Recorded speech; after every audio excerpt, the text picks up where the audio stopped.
Purchase your beats now at beatsbysv.com. Sora tsara, bika tsara, anangani Tiapa kwaze kiboka binzenyi, patibula nyinyi Sora tsara, bika tsara, anangani Tiapa kwaze kiboka binzenyi, patibula nyinyi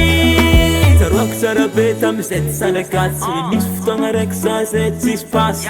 Askunu, asabot sana Purchase your beats now at beatsbysv. Sora na tsara, bika na tsara Kikiti sala zana ngar kabofara Sa dis nante sela ti solo avankila Tunga de na raku sa chaza ftenga mila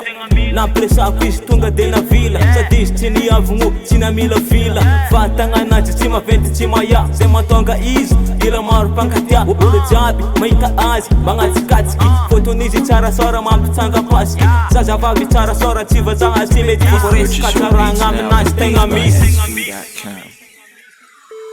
Sora tsara, bika tsara, anangani Tiapa kwaze kiboka binzenyi, patibula nyinyi Sora tsara, bika tsara, anangani Tiapa kwaze kiboka binzenyi, patibula nyinyi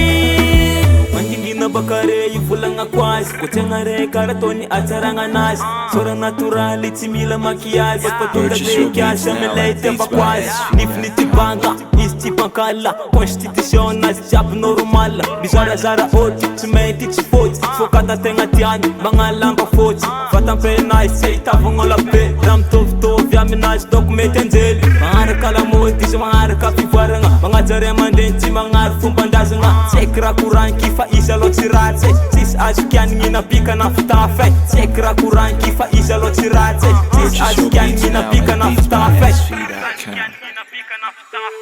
Sora tsara, bika tsara, anangani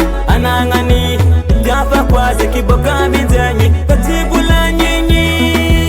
Sora tsara, bika tsara, anangani